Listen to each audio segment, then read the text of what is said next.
안녕하세요. 광남고 학생 여러분. 오늘 물리 거꾸로 수업 두 번째 강의 시간입니다. 자, 오늘은 무엇을 배울 거냐면요. 전자기파 우리가 조절하는 거 배웠잖아요.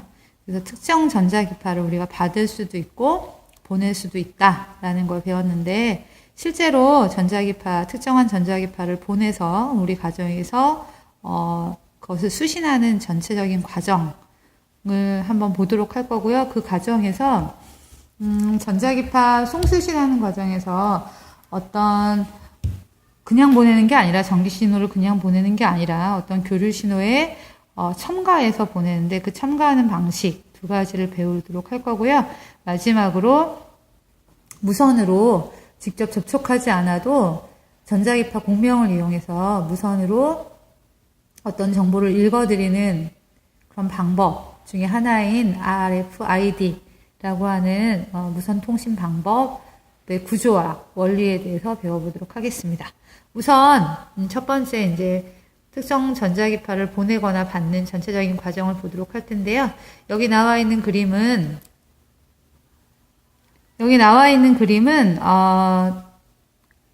라디오 방송국에서 보낸 신호가 우리 가정의 라디오에서 이렇게 수신되는 과정을 나타낸 겁니다. 우선 처음부터 한번 볼까요? 여기가 어디냐면 라디오 방송국이에요. 방송국의 스튜디오입니다. 방송국 스튜디오에서 MC라든지 또는 게스트가 있겠죠. 그 게스트가 막 말을 합니다. 그 말을 하는 것이 라디오를 통해서 무슨 신호로 바뀌냐면 전기 신호로 바뀌어요. 근데 이 전기 신호를 그냥 보낼 수는 없고 전자기파로 보내야 되기 때문에 중간에 교류 신호를 첨가해서 특정 전자기파를 보내기 위해서는 RLC 회로 이용해서 교류 신호를 첨가해야 되거든요. 첨가해서 전기 신호를 보냅니다. 근데 이 첨가하는 방식이 두 가지가 있는 거예요. 전기 신호를 교류 신호에 첨가하는 걸 어려운 말로 뭐라 그러냐면 변화시킨다. 그래서 변조라고 해요. 뭐라 그런다고? 변조라고 해요. 이거 두 개 여기다가 이거 같이 넣는 거 첨가시키는 걸 변조라고 합니다. 이 변조 방법엔 두 가지가 있는데요. 한번 볼까요? 여기 전기 신호의 세기가 여기가 센 곳이죠. 센 곳을 교류 신호는 이제 진폭이 똑같았는데 이런 교류 신호가 있는데 교류 신호 이쪽 밑에 거 먼저 볼게요. 전기 신호의 세기가 센 곳에 이 교류 신호 여기 자잘자잘하게 되어 있는 게 교류 신호란 말이죠. 교류 신호에 뭘 변화시켰어요? 원래 이렇게 됐던 게 이렇게 변했죠. 교류 신호에 뭐가 변했다? 진폭이 변했다. 센 곳은 진폭을 세게, 진폭을 크게. 그다음에 전기 신호의 세기가 약한 곳은 진폭을 작게 이렇게 첨가한 거죠. 이렇게 첨가하는 걸 뭐라 그러냐면 진폭 변조라고 해서 이걸 AM이라고 합니다. Amplitude Modify라고 해서 AM이라고 하고요. 여기 보면 아까랑 좀 밑에 거랑 좀 다르죠. 전기 신호의 신호가 센 곳과 약한 곳이 있는데 신호가 센 곳에 이 교류 신호 자잘자잘하게 밑에 있는 이 안에 있는 이 교류 신호가 진폭이 세진 게 아니라 뭐가 달라진 거죠? 여기는 빽빽하게 있고 여기는 느슨하게 있죠. 여기는 진폭이 파장이 길어진 거 보니까 진동수가 작아진 거고 이건 진동수가 커진 겁니다. 파장이 짧은 거 보니까. 즉 전기 신호의 세기가 센 곳은 진동수를 엄청 많이, 전기 신호의 세기가 약한 곳은 진동수를 작게 해서 첨가시킨 거죠. 이렇게 첨가시키는 방법을 주파수 변조, Frequency Modify 라고 해서 주파수 변조라고 합니다. 이걸 FM이라고 해요. 여러분들 라디오에서 AM, FM 있잖아요. 그게 AM 방송은 이렇게 해서 교류 신호를 첨가하는 거고요. 즉 진폭을 변화시켜서 교류 신호를 첨가한 거고요.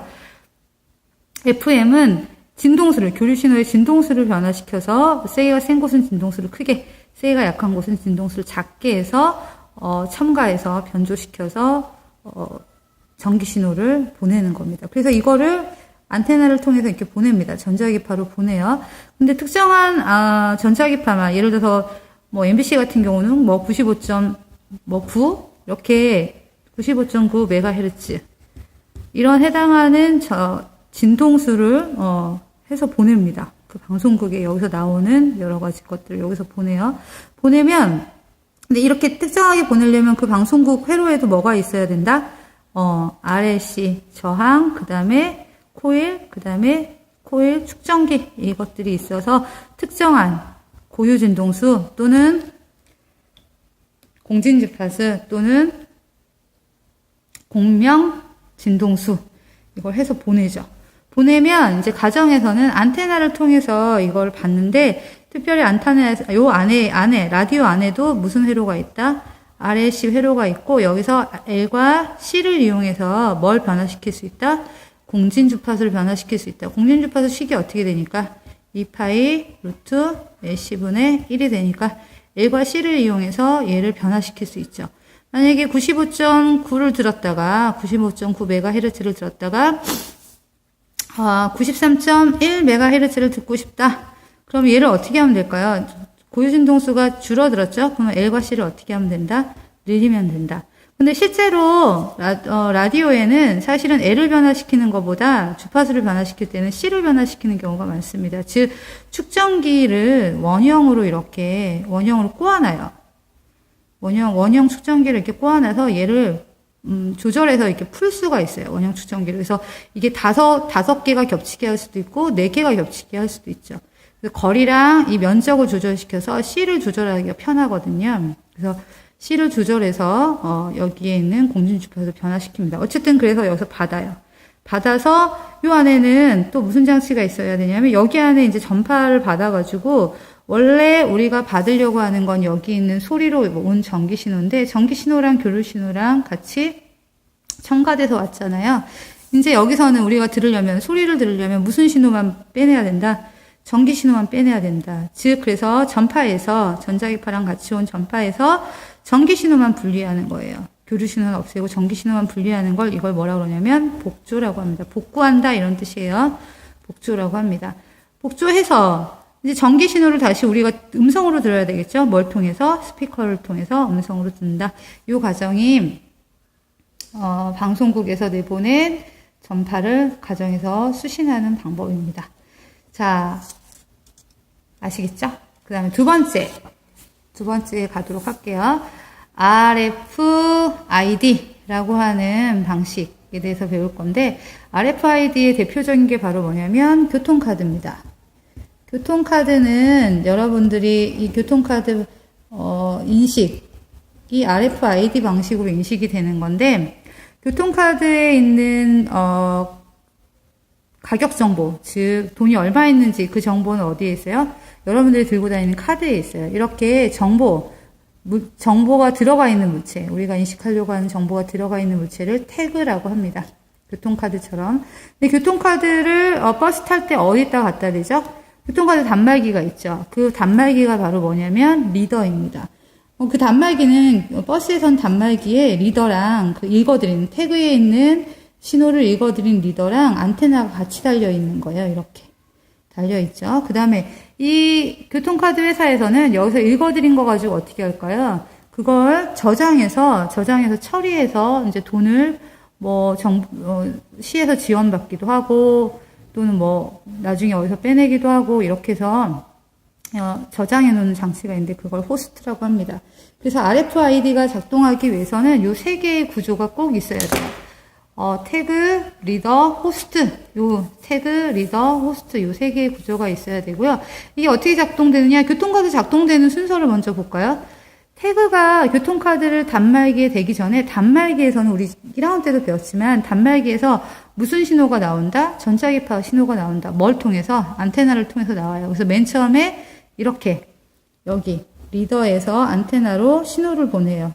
교류 신호나 전자기파 신호를 보내서 안테나에서 태그로 역시 전자기파 신호를 보내면 이 태그에는 코일과 같은 게 있어가지고요. 이 전자기파가 여기에 뭐가 되냐면 전원이 돼서 여기 유도전류가 흘러서 여기 반도체가 있으면 반도체의 정보를 읽어드리게 합니다. 그래서 전자기파를 보내고 그럼 여기 안에 또 유도전류가 흘러서 다시 전자기파 신호를 보내요. 이렇게 안테나로 다시 보내죠. 보내면 그 안테나에서 보내온 신호를 리더에서 읽어드립니다. 읽어드린 그 판독하고 읽어드린 걸 호스트에서 저장하게 되는 거예요. 6번이네요. 이런 원리로 RFID 방식이 작동됩니다. 자, 오늘은 여기까지. 나머지는 교실에서 좀 더 알아보도록 해요. 모두 안녕.